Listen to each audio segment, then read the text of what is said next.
Hello friends, welcome to my YouTube channel online learning website. दोस्तों, भारत की राज्य व्यवस्था में सिविल सेवा की परीक्षा हेतु आज हम लोग बात करेंगे डिफरेंस बिटवीन राष्ट्रीय आपातकाल अनुच्छेद 352 और राष्ट्रपति शासन अनुच्छेद 356 के बारे में। पहला पॉइंट ये कहता है कि यह केवल राष्ट्रपति आपातकाल में यह केवल तब उद्घोषित की जाती है जब भारत अथवा इसके किसी भाग की सुरक्षा पर युद्ध, बाह्य आक्रमण अथवा सशस्त्र विद्रोह का खतरा हो। जबकि राष्ट्रपति शासन अनुच्छेद 356 के अनुसार इसकी घोषणा तब की जाती है जब किसी राज्य की सरकार संविधान के प्रावधान के अनुसार कार्य न कर रही है और इनका कारण युद्ध, बाह्य आक्रमण व सैन्य विद्रोह न हो।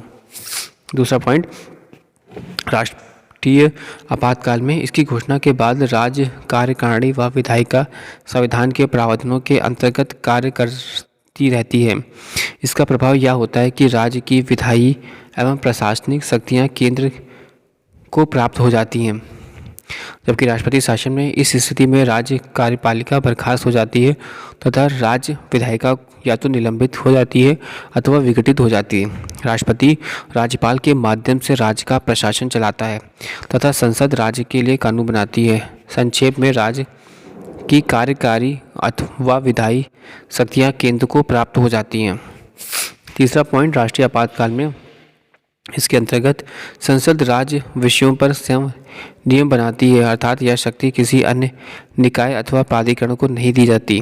तीसरा पॉइंट, इसके अंतर्गत संसद राज्य के लिए नियम बनाने का अधिकार राष्ट्रपति अथवा इसके द्वारा नियुक्त अन्य किसी प्राधिकरण को सौंप सकती है। अब तक यह पद्धति रही है कि राष्ट्रपति संबंधित राज्य से संसद के लिए चुने गए सदस्यों की सलाह पर विधियाँ बनाता है। यह कानून राष्ट्रपति के नियम के रूप में जाने जाते हैं।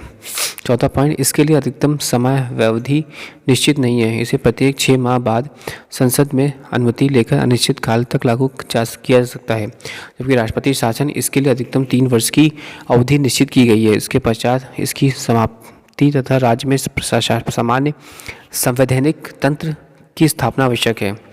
जबकि राष्ट्रपति आपातकाल में इसके अंतर्गत सभी राज्य तथा केंद्र के बीच संबंध परिवर्तित होते हैं। राष्ट्रपति शासन में इसके तहत केवल उस राज्य जहां पर आपातकाल लागू हो तथा केंद्र के बीच संबंध परिवर्तित होते हैं। जबकि राष्ट्रपति आपातकाल में इसकी घोषणा छठा पॉइंट, इसके घोषणा करने अथवा इसे जारी रखने से संबंधित सभी प्रस्ताव संसद में विशेष बहुमत द्वारा पारित होने चाहिए। जबकि राष्ट्रपति शासन में इसको घोषणा करने अथवा इसे जारी रखने से संबंधित सभी प्रस्ताव संसद के समान बहुमत द्वारा पारित होने चाहिए। सातवां पॉइंट, राष्ट्रपति आपातकाल में यह नागरिकों के मूल अधिकारों को प्रभावित करता है, जबकि राष्ट्रपति शासन या नागरिकों के मूल अधिकारों को प्रभावित करते हैं। आठवां पॉइंट, राष्ट्रपति आपातकाल में लोकसभा इसकी घोषणा वापस लेने के लिए प्रस्ताव पारित कर सकता है, जबकि राष्ट्रपति शासन में इसमें कोई ऐसा प्रावधान नहीं है। इसे राष्ट्रपति स्वयं वापस ले सकता है। तो ये था डिफरेंस राष्ट्रपति आपातकाल अनुच्छेद 352 और राष्ट्रपति शासन अनुच्छेद 356 में।